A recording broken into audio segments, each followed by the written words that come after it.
business model, strong management, strong cash flows, would not necessarily have to look at the world for demand, not necessarily look at the world for raising capital.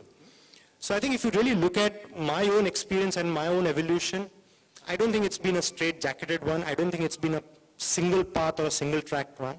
It's been where I believe that value investment is about looking at various opportunities. It could be deep value, it could be emerging growth opportunities, it could be steady growth, it could be technology, it could be non-technology. I think a whole host of opportunities that are available, and I think we all are very fortunate to be part in India, where the Indian markets have done well, the Indian economy is on a song, and I think that's clearly where the most important aspect that I believe that we need to keep in mind is that you necessarily need to kind of invest with a very open mind and not kind of act in a closed-minded fashion. That comes to the question, what is value? And we all keep saying, I think the normal refrain is value means book value. We say that, okay, is this a value stock? So we immediately say, okay, what is the price to book? That's the normal question which we keep asking. We ask, what is the dividend yield? We tend to think that a stock is a value stock only if it's a low P stock. And you'd be surprised that the person who actually advanced this thing, that, you know, value is all about book value, Benjamin Graham, but his biggest disciple, which is basically Warren Buffett, in his recent annual report, has gone on to make this statement, which was also very, to an extent surprising, that in all cases, what is clear is that book value is meaningless as an indicator of intrinsic value. This is something which he said in his recent annual report. And according to him, value is nothing but intrinsic value can be defined simply as the discounted value of the cash that can be taken out of a business during its remaining life. Now, this is something which is easy to say, very difficult to arrive at, very difficult to practice, because there are a lot of assumptions here. Assumptions about future growth, assumptions about cash flows, assumptions about at what rate do you discount these cash flows, and things of that kind.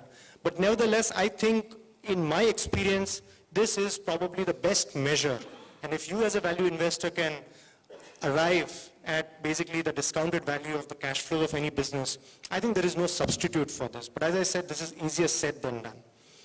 And therefore, the value investing framework which one needs to look at is, to me, value investing is all about estimating what a security is worth, security defined as business or a share, buying into it and holding it till the value is realized. It's as simple as that. I don't think there's any more complication to it.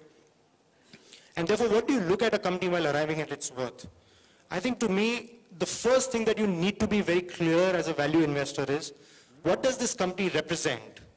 Is this company representing steady growth? Is this company representing early stage thematic opportunities? And is this company representing a turnaround? Is this company representing a cyclical turnaround or a structural turnaround? Because I think the moment you're clear about this aspect of any particular individual business or an individual company, I think a lot of the other things flow from that in terms of your assumptions. That, well, how do you go about valuing that? And I think that's very important, because if it's a steady growth business, that company is unlikely to need a lot more capital to grow. If it's an early stage thematic opportunity, you have to be mindful of the fact that there's going to be a whole plan of capital dilutions along the way over the next several years. And that's something which can be pretty dilutive and in effect dampen the value that you get from that investment. Look for operating history. I think that's basically the biggest thing, because the biggest confidence that you can get from a business is to look at its operating history. Look at what the track record of the company is. The way you invest in a fund and you look at the track record of the fund manager, I think it's something similar. Look at the track record in terms of the revenue CAGR, the PAT CAGR, the capital dilution, and the most important of all, does the business have defensive characteristics? Again here, the normal understanding is that a business becomes defensive only if it's a brand, only if it is selling soaps and toothpaste can you think that this business is defensive. But that may really not be the case. There are other ways to evaluate whether a business is defensive, and we'll come to that. Having done that, having looked at the operating history, the way I look at things is to try and take a peek into the future. Look at the business. And here, the question that you need to ask is, does the business have RICE? RICE is nothing but revenue growth, low capital intensity, cash flow generation, and earnings growth. I think that's something which is very simple. If you look at the management, I think that's again very important, though of course I don't think that's of paramount importance. I think business is far more important than the management. But does the management have a vice? Wise is nothing but vision, integrity, competence, and energy.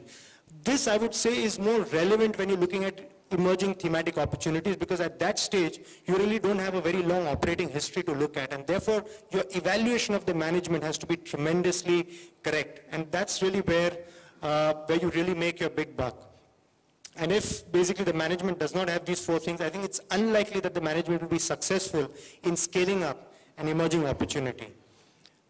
And I think while I've talked about the way I look at value investing and a value investing framework, I just kind of like to present a case study, and this is, and I think the question which is uppermost in everybody's mind is that 17,000, 18,000 index, is there value around, and how do you look at value? And if you really look at this company called Amaraja Batteries, this company has been in operation for 25 years. It's the second largest player in its space, commands 25% market share, has a strong brand called Amron. It's got a strong technology partner called Johnson Controls, which has a 26% stake. It's close to a $30 billion market cap company. It's got a 30% market share globally of automotive batteries. This parent takes no royalties from the Indian company, unlike some of our celebrated multinational companies in India.